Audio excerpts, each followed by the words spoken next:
22 जुलै आणि 23 जुलै 2021 या कालावधीमध्ये अतिवृष्टी झाली।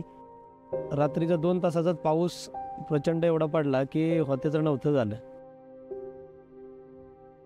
जे आमचे दगडी बांध होते, पूर्वीचे जे मातीचे बांध होते, ते अक्षरशः भुईसपाट झाले। पेयजलच्या विहिरी या नदीपात्राच्या लगत असल्याकारणाने जवळजवळ 80% विहिरी आमच्या बाधित झाल्या होत्या। एकंदरीत आमच्याकडे 15 दिवस लाईट नव्हती, 15 दिवस पाण्याचा सोर्स नव्हता, पाणी प्यायला सुद्धा नव्हतं लोकांना। एखादं कोण आजारी पडलं त्या पिरियडमध्ये तर जे केरगळला प्राथमिक आरोग्य केंद्र आहे तिथे जाण्याला पण अडचण होती, कारण की रस्ताच राहिला नव्हता। ह्याच्यामध्ये नाहक 4-5 लोकांचे बळी गेले। शेती पूर्ण नादुरुस्त झाली होती, गाळ आला होता, दगड आले होते, त्यामुळे पीक त्या वर्षी काही घेताच आलं नाही।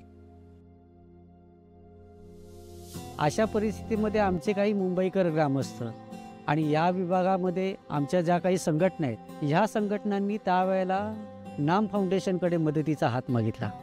त्याच्यानंतर मग हे आपले नाम फाउंडेशनच्या वतीनं आम्हाला मशिनी दिल्या। त्याच्यातनं ज्या ठिकाणी मशीन जाण्यासारखं होतं त्या ठिकाणी करून घेतलीत कामं।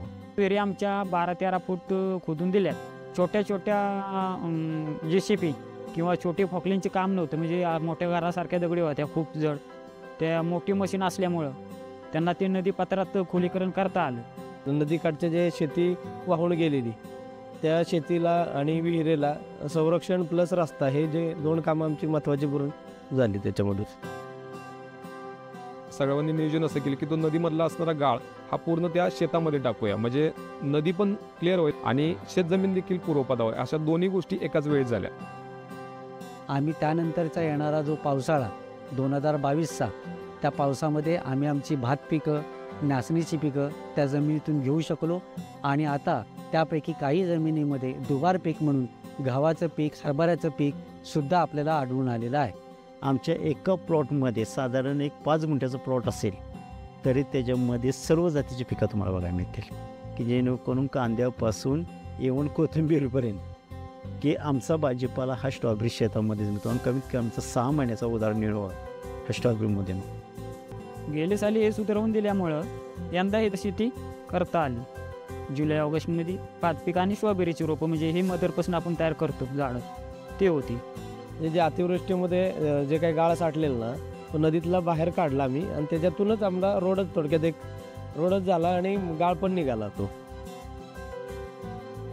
आत्ता आम्ही सगळी वावरं आमची तिथल्या तिथं इथं चांगली आहेत वावरं। आम्ही आता माझ्या वावरात गव आहे, तर आमचं हे एक वावर 3 गुंठ आहे, मग आम्हाला इथं जवळजवळ 1.5-2 खंड्या भात होतं। गव होते ते एक 10-20 होते। आम्ही आज मितीला आमच्या गावामध्ये 9 विहिरी RCC बांधल्या आणि एवढं मोठं नाम फाउंडेशननं काम केलेलं आमच्या शेतकऱ्यांसाठी, की ते जर नसतं आज मितीला आम्हाला गाव नक्कीच सोडायला लागलं असतं। खरोखर आम्ही याबद्दल खूप समाधानी आहोत की नाम फाउंडेशनने दिलेल्या JCBमुळे आम्हाला खूप मोठा मदतीचा हात भेटला आणि आम्ही आमची शेतजमीन पूर्वीपेक्षाही चांगल्या पद्धतीने त्याची मशागत करून पुन्हा आम्ही 2022ला ती शेतजमीन पिकं घेण्यासाठी तयार करू शकलो।